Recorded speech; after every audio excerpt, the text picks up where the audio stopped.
Hello guys, welcome back.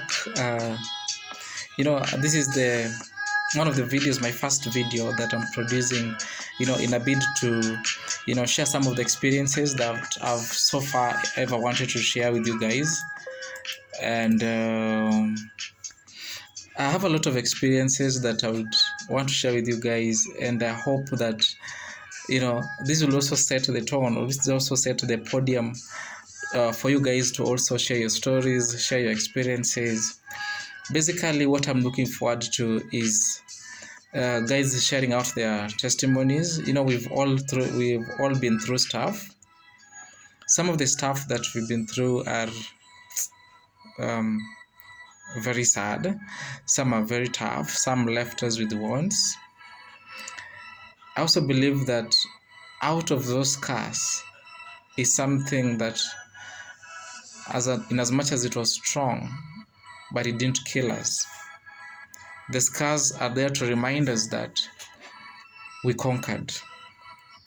And so, setting the pace for this, for this series of videos will inspire people out there. I think in the next 5, 10, 6 videos that are coming, I'll personally begin just by giving, my background, how I grew up, what has so far formed my opinion about life, what I think about life, and with the 30 or so years that I've lived on the face of the earth, I believe I've seen quite a number of things that I believe I can be able to share with you people, and you can learn. So a little bit about me, being a firstborn in a family of 10. We were 10, so I'm a firstborn in a family of 10. Apparently we are 8 alive, together with my dad. And during the years that I've lived with my parents, I've gone through stuff, some good, some bad, but all in all, I'm here so that we can interact. I believe you also have a story too that you can share. All right. So that is setting the pace for you guys. I attended nursery school at the age of 9. That was in the year 1999. I actually repeated kindergarten 4 times. 4 times. But I never repeated a class after kindergarten, because I joined kindergarten in the year 2000. 2001, I was in class 1, 2002, I was in class 2, and, I've been moving like that. Thereafter, I went to an academy school somewhere in Homa Bay County. And for those of us who know the school, it's Kemba Academy. There's a ton and a ton and a ton and a ton of memories that follow after Kemba Academy. Not after, but while I was at Kemba Academy. Now, some of the interesting things about Kemba Academy that I'd love to tell you are here. 1, Kemba Academy was the first academic school during our time in the year 2000, 2001 within my constituency, as far as I'm aware by that time. So you can imagine an academic private school comes to your local village, and no one has ever heard of this, because everybody has gone to school and they have schooled in a public primary school. Another coincidence again about Kemba Academy is that around the same time when Kemba Academy is being established, we are a group of close to 50 young men, young girls, and young women who still meet up to date, and we share stories, we share life together. Some of us are married, some have children, some of us are still single, and some of us in business, some are employed, some have just finished university. But what is most inspiring is that, can you imagine that 50 or so guys, young boys and girls, the ages of 4, 5, 6, 7, 8, are all in the same school. Some are in class 1, some are in class 2, some are in class 3, and they keep in touch for the next close to 20 years. Yeah, 20 years. And this shall form part of my series of stories that I shall be giving you guys, what has transpired over the 50 years. But pause, and let's go back a little to Kemba Academy. So Kemba Academy comes, and it is within one of the remotest areas in the region. While in the region, the area where Kemba Academy is established is very, very, very muddy. Those of you who understand what clay soil is, you know how sticky it can be. And I remember growing up, I told you I was born in a family of 10. I remember growing up and, having shoes or having a pair of shoes was considered a prestige or a luxury by that time. It was actually luxury to own shoes. And so this private school comes in, and the director is very strict on us, that you need to be in full school uniform. You have to, have your shirt on, you have to have your pair of shorts, and you have, most importantly, to have your pair of shoes. My dad is so adamant that I have to go to the school, and the principal or the head teacher at the school also insists that I have to have, new pairs of shoes and all that. But here is me, so young and naive at the age of almost 9, 10, going into the school with no shoes. Okay. So what was the effect? My family had to adjust. Yeah, my mom used to sell baked mandazis, and my dad apparently had nothing he was doing at that time. He was a political lobbyist, if I can say.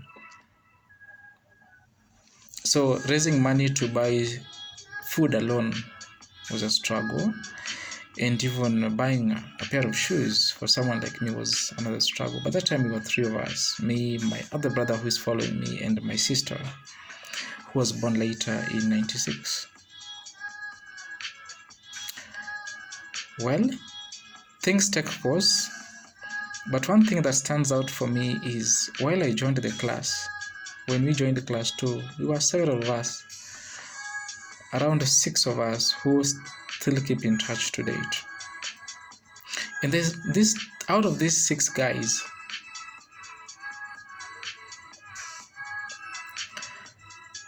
we were in a class of around 13. Academic competition was very high. I think it's important to note that. So I've just come from a public school, I'm getting into a private school, 6 of you almost coming from the same village, a class of around 13 people, and you don't even know how to speak English properly. Because remember, in private school, you have to speak English. It was not your local mother tongue or a mother language vernacular. Well, things take course. We do our first exam, and guess what? I'm almost at the tail. So I head home, and my dad is so mad at me. Why? I didn't take you to an academic private school to fail. You're supposed to pass the exams. And I'm like, Dad, it was never my fault. That school is very difficult. They cane us every day. They beat us. The learning the English language is very difficult. And my dad is so adamant. He's like, no, I am paying school fees for you, and I believe that school is the right one for you. You have to give it your best. But I believe that each and every one of us, there is that inbuilt, enthusiasm or, excitement, motivation to succeed. So for me, it is something that began a long time ago, and I could feel it So I took up the challenge, and apparently I excelled well. Well, as part of my primary school experience, we later on moved to grade 3, grade 4. So in this particular school, we are learning as the school is being built. By the time we were joining, the buildings were only up to grade 3. So that what that means is grade 4, 5, 6, 7, and 8 will later come. So you find that if you're closing the year and the school is ending at grade 3, you'll go for the December holidays, then when you come back in January, you'll find the grade 4 has been built, maybe partially or up to the roof. And then you join the class, and then it should be built as you continue. So generally you are growing with the school. Very interesting, right? Another thing is our school was next to a very, very, very big forest. It was called Nyawiso Forest. Well, I know so many of you watching this video and are relating, especially if you're coming from where I'm coming from. But if you're a part of the 50 or so guys who we schooled up together with, during our free time evening, after the evening classes at 3 o'clock, we'd go to the local bush. It was a very big bush. We'd go get our brooms from there, then we come and sweep the classes. We would also go to the same bush to, pick fruits and eat. Apparently the bush had some of the sweetest fruits ever as we were growing up. But even most interesting is we would also use the bush sometimes as a toilet, both for girls and the boys. Not that we didn't have toilets, we used to have latrines, but childhood adventures and experience and all that. So sometimes we would just find our way wandering inside the bush. Okay, so moving forward, we are in class 4 now, grade 4, and the institution is growing, the school is growing, the number of students are growing, the number of teachers are also growing. Many students are coming on board. The academic challenge becomes even stiffer, and I have to adjust. So I learned a lot of mathematics, I learned a lot of English. My English improved. And this is just a challenge to parents out there.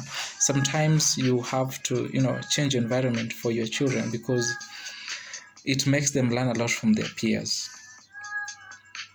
My experience, I believe, in Kemba was one of the best, but also one of the most scary, as I will narrate later after this. One of the things that we used to fear most was seeing the teacher or a teacher with a cane, because then it would mean another story altogether.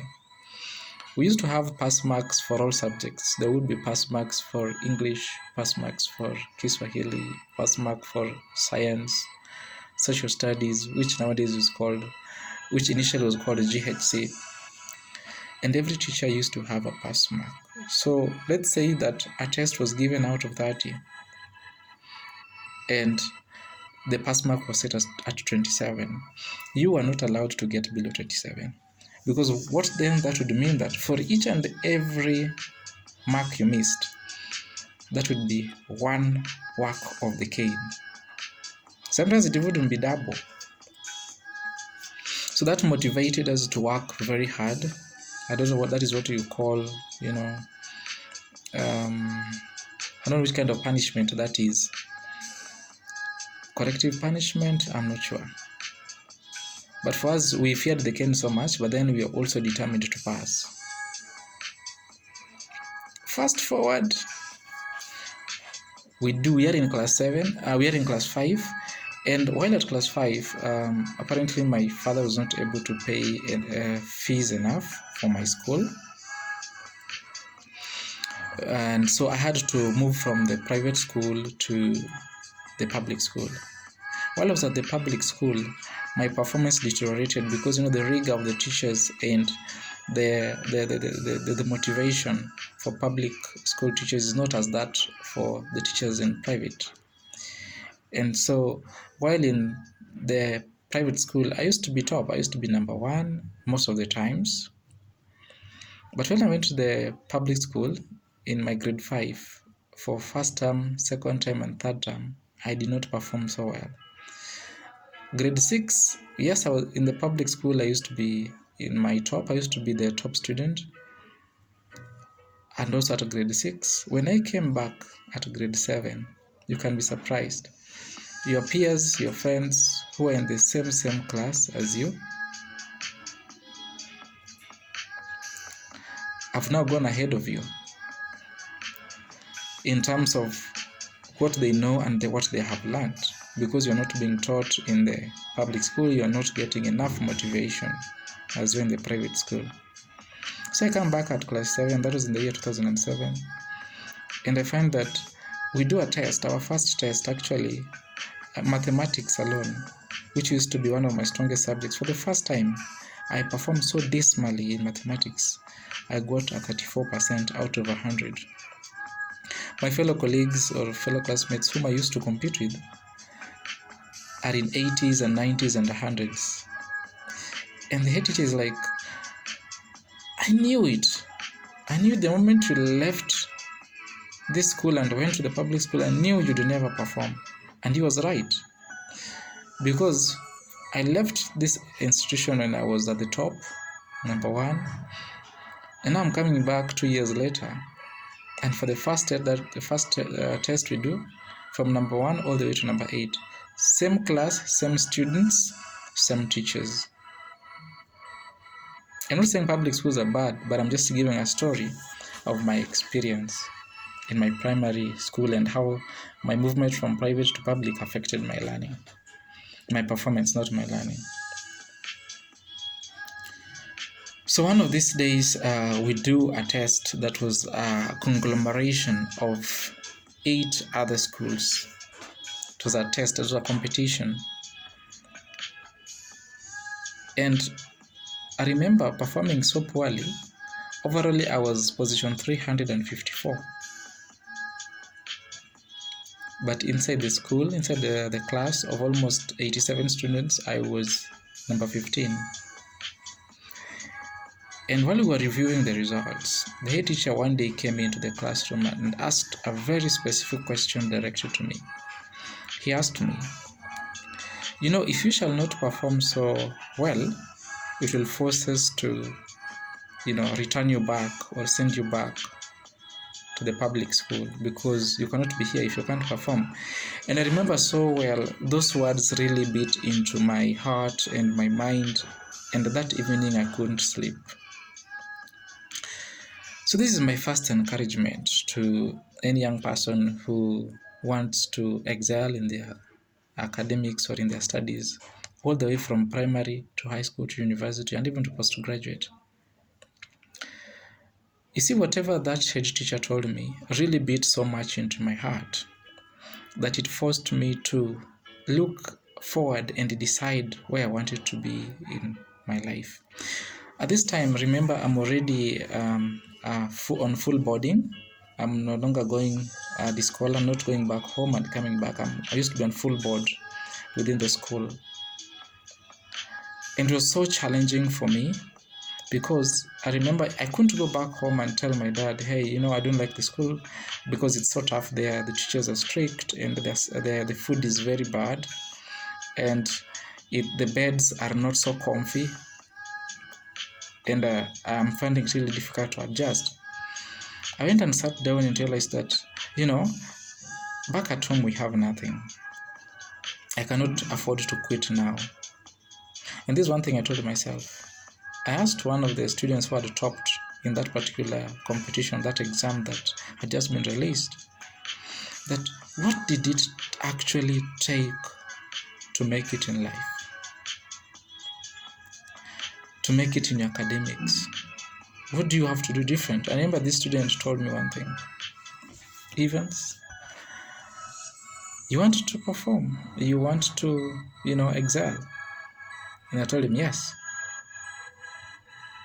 He told me this, read. Yes, he told me to read. I took his word literally. Literally the way he said it, read. I went down and sat down and realized, drew what is called a plan. So in my plan, I had